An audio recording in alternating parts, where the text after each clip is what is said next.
They were young, in love, and ready to begin their new life together. A dream honeymoon on a secluded private island in 1997 was supposed to mark the start of forever. Instead, it became the last place they were ever seen alive. The ocean sparkled, the palms swayed, and the luxury of paradise promised everything they could want. But just days into their stay, they vanished without a trace. No distress call, no signs of struggle, just a perfectly made bed, 2 untouched cocktails by the shore, and silence.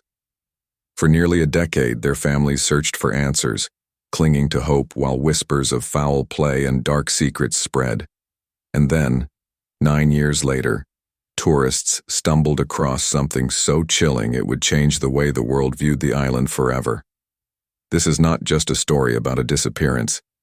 It's a warning about how even the most beautiful places can hide the darkest truths. Let me take you back to June 14, 1997. 26-year-old Daniel Foster and his 24-year-old bride, Melissa Clark, had just exchanged vows in a small ceremony in Florida. They were radiant. Daniel, a young financial analyst who had recently earned his promotion, and Melissa, an aspiring photographer known among her friends for capturing light in the most unexpected places. For their honeymoon, they wanted more than sandy beaches crowded with tourists. They booked a trip to a private island resort off the coast of the Bahamas, an exclusive retreat advertised as a paradise untouched by time. The brochures promised peace, seclusion, and romance.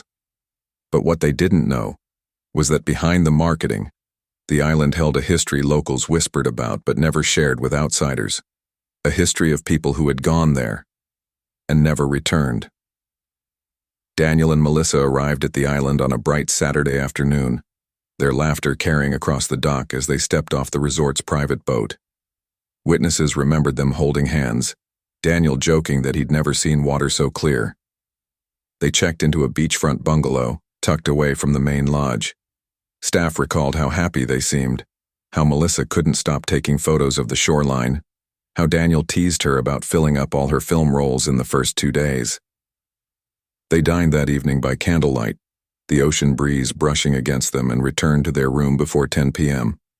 The next morning, they ate breakfast together. And then, they vanished. When housekeepers entered their bungalow the following day, they found the bed neatly made, Daniel's wallet and Melissa's purse sitting untouched on the dresser. Their luggage was still there. 2 half-empty glasses of champagne rested on the porch rail, condensation dripping down their sides. But Daniel and Melissa were gone. No one had seen them leave. No one heard a struggle.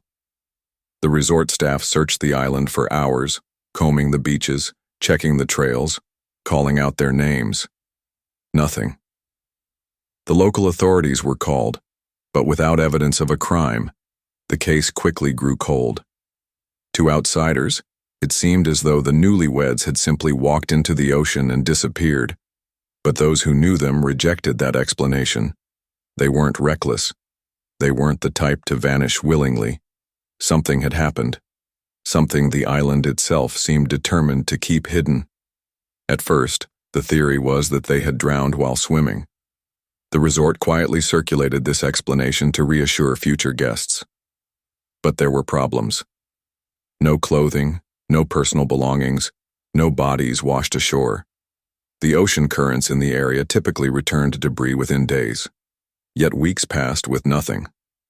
And why were their shoes neatly lined up by the bungalow door, as if they had only stepped out for a walk? Melissa's camera was later found inside the bungalow, its last photograph showing her smiling on the beach with Daniel's arm around her. The picture was time-stamped just hours before their disappearance. The families were frantic. Daniel's parents flew down from Miami within days, demanding answers. Melissa's sister, Claire, begged authorities to widen the search, but the island's small police force had limited resources. The case soon became entangled in jurisdictional disputes between local law enforcement, the resort's management, and international authorities.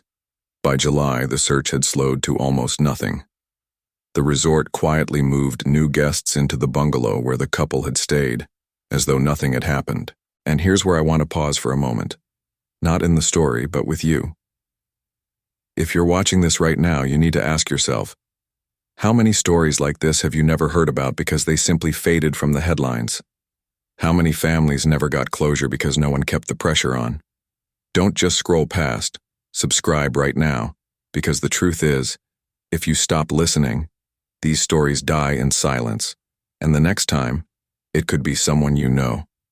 As weeks turned to months, speculation grew. Locals whispered about the island being cursed. Some suggested the couple had been victims of foul play, perhaps stumbling across something they weren't meant to see.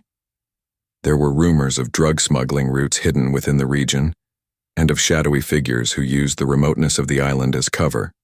Others believed the resort itself knew more than it was admitting.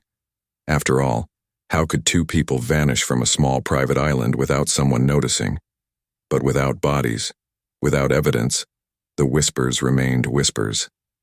By late 1997, Daniel and Melissa's disappearance had faded from international news. Their families continued to push for answers, but each year the silence grew heavier. Birthdays and anniversaries passed in grief. Melissa's sister Claire later recalled, "It was like waiting for a phone call that never came. You don't sleep. You don't live. You just wait."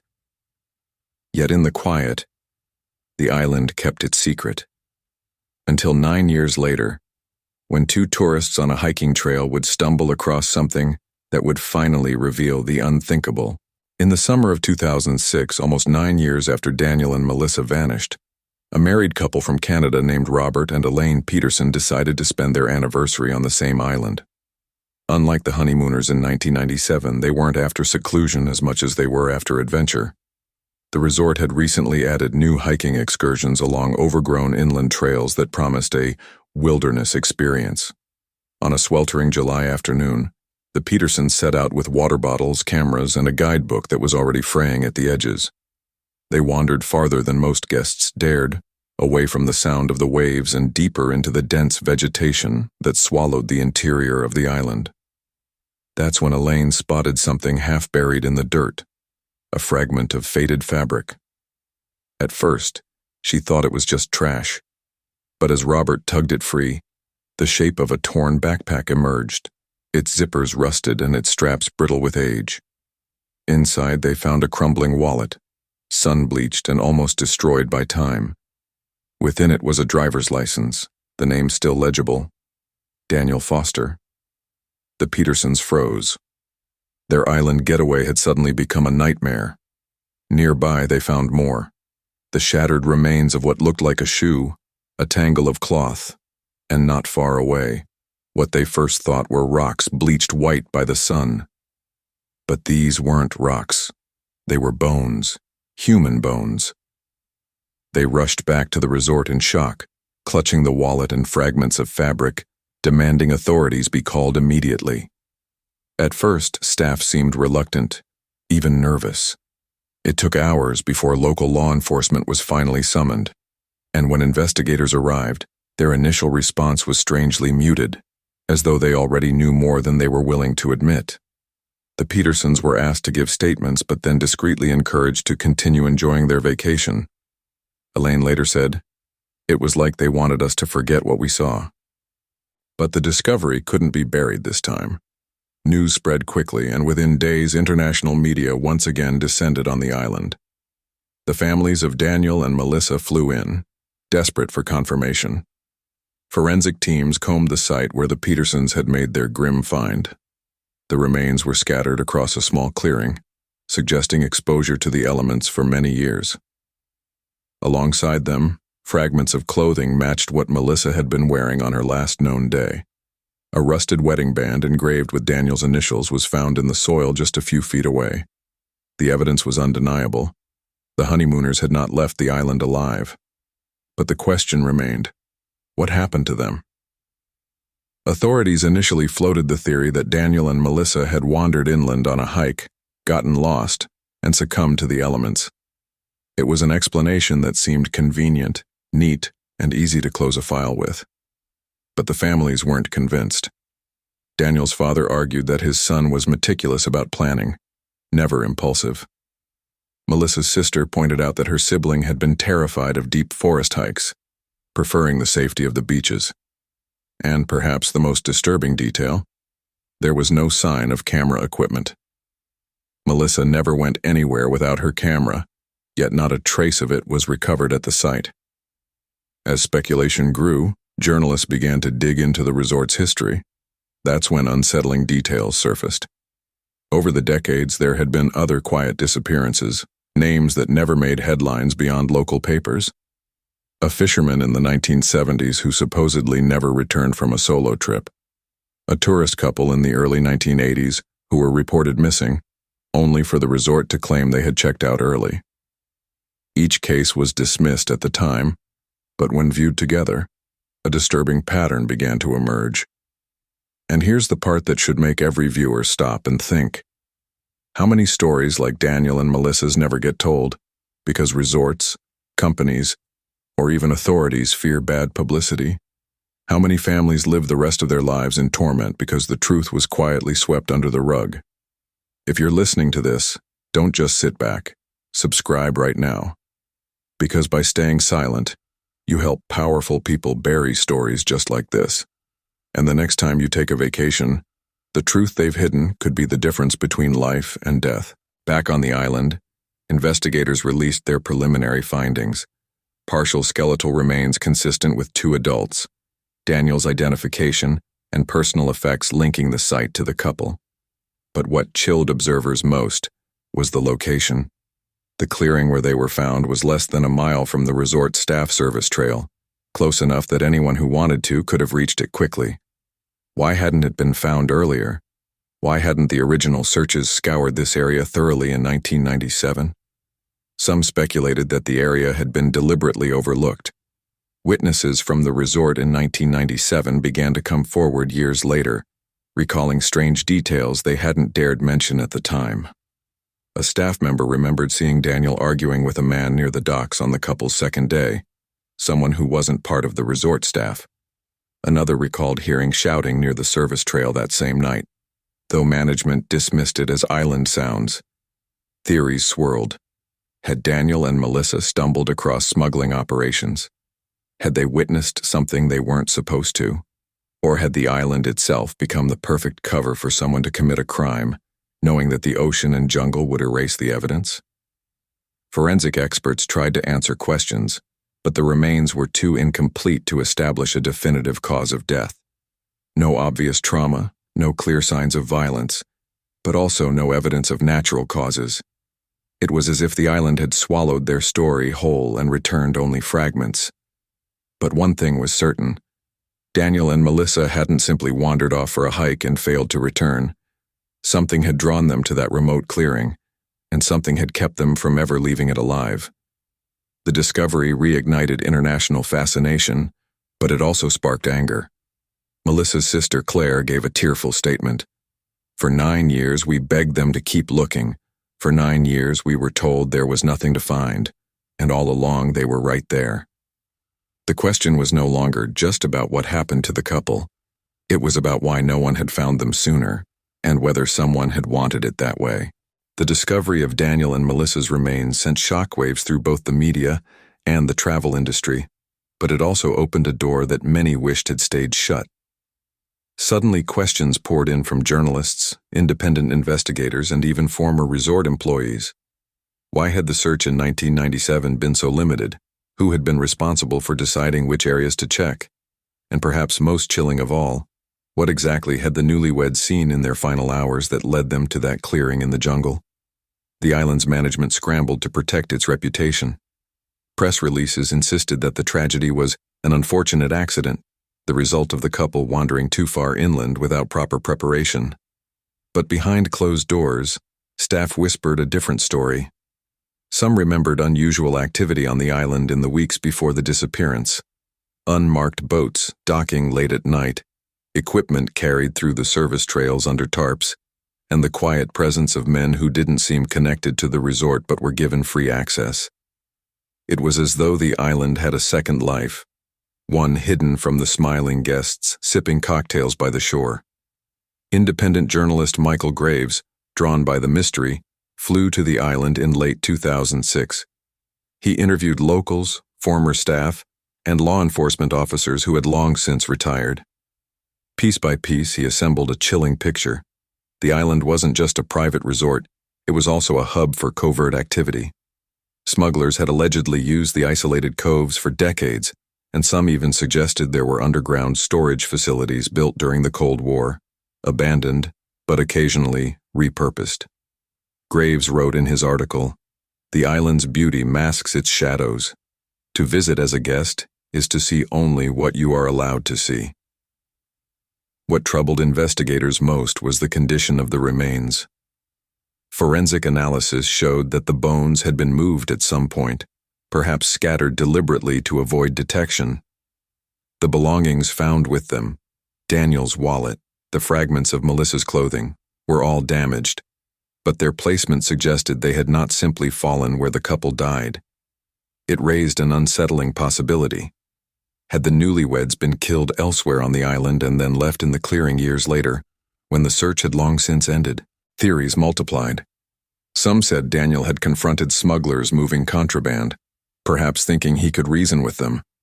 Others believed Melissa's passion for photography might have captured something she wasn't supposed to. One of her undeveloped rolls of film, if ever found, could have explained everything, but her camera was still missing. The absence of that camera became one of the darkest symbols of the case. Melissa's sister Claire pushed for a renewed investigation. She stood outside the resort during a vigil, holding a photograph of her sibling in her wedding dress, saying through tears, "They thought we'd stop asking. They thought we'd forget. But I will never stop until the truth is known." Her words struck a nerve with viewers around the world. And I need to say this directly to you. It's easy to watch stories like this and move on, but imagine if it were your sister, your daughter, or your best friend who vanished. Would you want people to shrug and scroll away? Or would you want as many voices as possible demanding answers? Don't be passive. Subscribe right now so these stories aren't buried, so families like Claire's aren't left screaming into the void with no one listening. Your click may be the difference between silence and justice. By early 2007, the official investigation had stalled again. Authorities admitted they could not conclusively determine the cause of death. The resort remained open, quietly rebranding to distance itself from the tragedy. But behind the scenes, independent search teams began visiting the island, determined to find more evidence. Among them was Graves, who teamed up with two experienced trackers. They combed the island's less-traveled paths, documenting everything they found.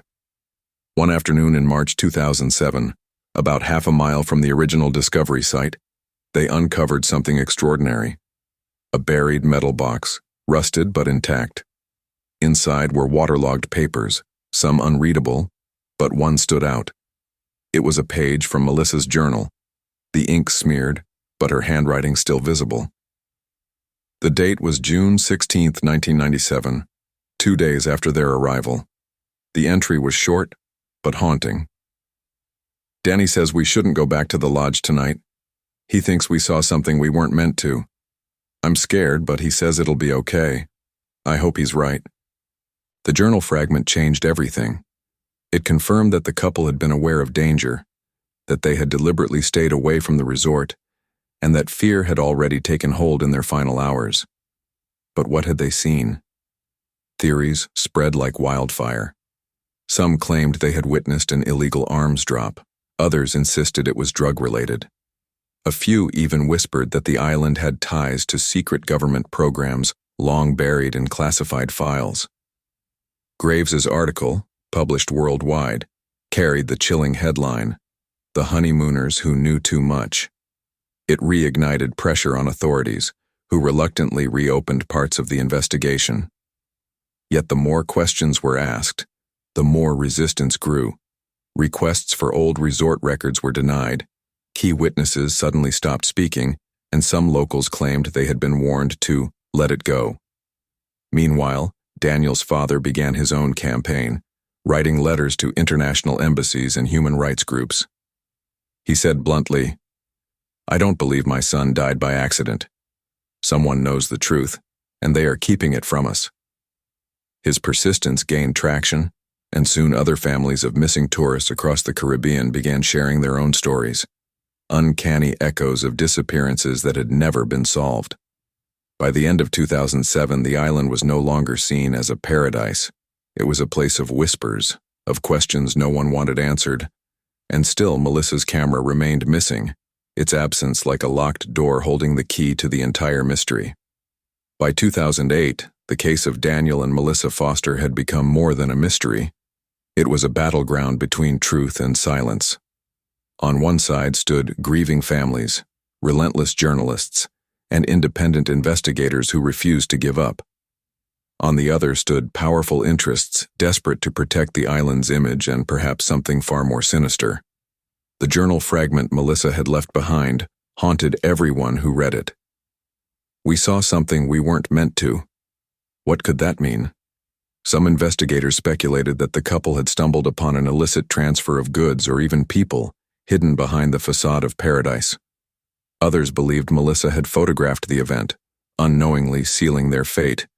But without the missing camera, it was impossible to know. The resort's management went to extraordinary lengths to distance itself from the growing scandal. Travel brochures scrubbed any mention of the private trails where the remains were found. Former staff who spoke to journalists described being pressured to stay silent. One maid recalled being told never to discuss the honeymoon couple again, or risk losing her livelihood. The pressure wasn't limited to employees. Locals who had first whispered rumors now clammed up completely. Some hinted at shadowy visitors arriving on the island under cover of night, men who were not tourists and who vanished before dawn. It was a pattern, they said, that had existed for decades. But now, with Daniel and Melissa, it had left evidence behind. In early 2009, the investigation took another dramatic turn. Independent tracker Samuel Ortiz, a veteran of desert and jungle searches, returned to the island with permission from Melissa's sister Claire. On a humid afternoon deep in the interior, Ortiz discovered something that sent chills down his spine. A rusted metal tripod, half collapsed, with fragments of photographic film clinging to the soil beneath it. The film was destroyed beyond recognition, but its presence suggested Melissa had indeed been taking pictures in the days before her disappearance. The discovery fueled the theory that her camera had captured something that made the couple targets. Meanwhile, Graves published a follow-up article, this one more damning than the last. He openly accused the resort and local authorities of negligence, if not outright cover-up. "This island is not just a vacation paradise," he wrote. "It is a place where secrets go to die, and where the innocent pay the price." The article went viral, drawing new attention and outrage. Claire seized the moment, holding a press conference where she displayed the recovered journal fragment. She looked directly into the cameras and said, "If you had been in my sister's shoes, if you had seen something dangerous and cried for help, wouldn't you want the world to keep fighting for you? Don't let their story fade again." And I'll tell you right now, if you're still watching, ask yourself this. What would you do if it were your family's story being buried? If you knew the truth was out there but being smothered by silence, you wouldn't just walk away. So don't walk away from this. Subscribe. Because the second we stop paying attention, stories like Daniel and Melissa's vanish into darkness forever. That same year, forensic specialists re-examined the bones using advanced technology that hadn't existed in the late 90s. The results were unsettling. Both skeletons showed faint but distinct marks on the ribs and arms, patterns consistent with restraint. Not enough to declare homicide officially, but enough to suggest they hadn't simply lain down in the jungle to die. Experts also concluded that the remains had been exposed to the elements for far less than 9 years, perhaps only 6 or 7. That meant one terrifying thing. The bodies may have been moved years after their disappearance, hidden elsewhere until it was safe to place them in the clearing where they were finally found. The implication was staggering. Someone had deliberately tampered with the remains, ensuring the case stayed cold until the world had largely forgotten. Someone had counted on the silence, but silence was no longer possible. Independent searchers continued combing the island, uncovering scraps of fabric, broken glass, and even a child's toy car buried near one of the staff-only service paths. None of these items belonged to Daniel or Melissa, raising the horrifying possibility that they were not the island's only victims. As pressure mounted, The resort announced it would close temporarily for renovations. Many believed this was a thinly veiled attempt to escape scrutiny. Journalists reported that entire sections of the island were being bulldozed, trails blocked off, and certain structures demolished. Graves warned that vital evidence was being erased. But with limited authority, there was little anyone could do to stop it. Melissa's family, however, refused to give in. Claire spearheaded a campaign to force an international inquiry. She carried with her the journal page and Daniel's recovered wallet as proof of the couple's suffering. In an emotional statement, she said, "For 9 years they told us there was nothing. Then they told us it was an accident. Now we know they were moved like objects. My sister was not nothing. Daniel was not nothing. They deserve the truth." The campaign gained support from human rights organizations, and slowly the tide began to turn. Pressure from outside governments forced local authorities to reopen the case in late 2009. For the first time, investigators openly acknowledged the likelihood of foul play. But the island's silence still hung heavy. Key witnesses had vanished. Records from 1997 were mysteriously missing. And Melissa's camera, the one object that could have revealed everything, remained lost. Then, in 2010, a new clue surfaced that reignited hope. A diver exploring a submerged cave just off the island's northern cove discovered fragments of plastic and metal that appeared to be from a camera body. Though corroded, experts confirmed it was a late 1990s model consistent with the one Melissa had been carrying. The memory card was destroyed by years of salt water, but the discovery proved one thing beyond doubt. Melissa's camera had not simply been misplaced. It had been deliberately discarded into the ocean. The question was no longer whether Daniel and Melissa had died accidentally. The question was who had silenced them and why. By 2011, more than a decade after Daniel and Melissa Foster vanished, the mystery that had begun as a quiet tragedy on a secluded island had become a symbol of unanswered questions that haunt families for life. The discovery of Melissa's camera fragments beneath the ocean was the final proof many needed. Someone had wanted the truth erased. But who? And what had been on those photographs? Michael Graves, who had spent years risking his safety to expose the story, released one last report. He suggested that the island's remoteness had made it a perfect hub for covert operations. Smuggling was the most common theory, but whispers of something deeper remained. Operations involving people, rather than goods, hidden under the cover of tourism.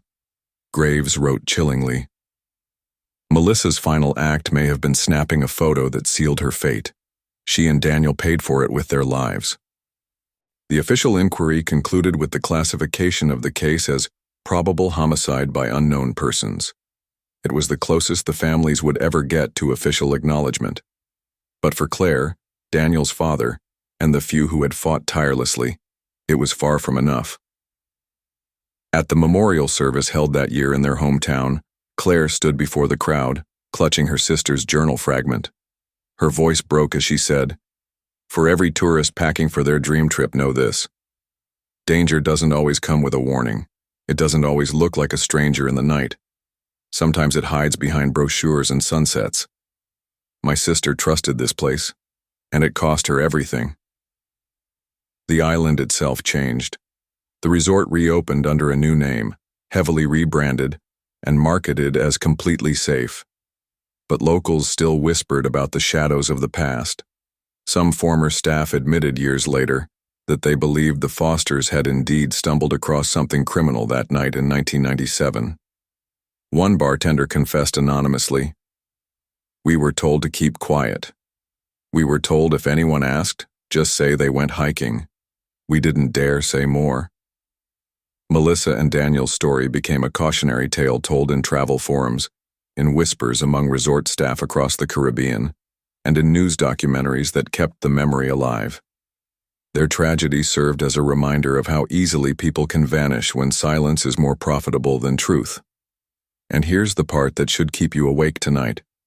How many other couples, travelers, and families have disappeared under similar circumstances, quietly, without headlines, without journalists like Graves fighting for answers. You'd never know, because those stories never reached you. That's why this matters. That's why you can't just walk away now that you've heard it. Subscribe right now, because the truth has enemies, and silence helps them win. Don't let them win. The final twist came years later, when Graves, still haunted by the case, returned to the island one last time in 2014. In a deserted staff building scheduled for demolition, he discovered a box of discarded resort items. Among the clutter was a torn page from an old maintenance logbook. The entry, dated June 14, 1997, the day after the Fosters arrived, listed unregistered guests, 2 adults, male and female, seen near the service docks after dark. The note was signed only with initials, but it confirmed what everyone had feared. Daniel and Melissa had witnessed something they weren't supposed to, and from that moment forward, their fate had been sealed. Though no arrests were ever made, and the true perpetrators remain unknown, the Fosters' story stands as one of the most haunting reminders of what happens when innocence collides with secrets too dangerous to see the light of day. Daniel Foster had dreamed of showing his new wife the world. Melissa Foster had dreamed of filling her camera with memories of a lifetime. Instead, their honeymoon became their final journey, their lives cut short not by nature, but by the hands of people who believed their silence was worth more than 2 human lives. When tourists found their remains 9 years later, they didn't just uncover bones. They uncovered a truth that some had tried desperately to bury. A truth that still echoes every time a family boards a plane for paradise, trusting that the world they're walking into is as safe as the brochure promises. So remember them. Remember Daniel and Melissa Foster. Because the desert may bury secrets, the ocean may swallow evidence, and the jungle may hide bones. But as long as their story is told, silence doesn't win. And if you're still here listening, you've already proven you're the kind of person who doesn't look away. Stay with us. Subscribe now. Because as long as we keep telling these stories, as long as we refuse to let them fade, there's still hope that the next family won't have to endure what the Fosters did. The island still stands, its beaches as beautiful as ever, its sunsets as breathtaking as the day Daniel and Melissa arrived. But beneath the beauty lies a truth that can't be erased, a paradise that became a prison, a honeymoon that became a nightmare, and 2 lives that were taken simply because they saw too much. And though the waves keep rolling onto the shore carrying whispers of what happened that night in 1997, the world now knows their story. The world now remembers.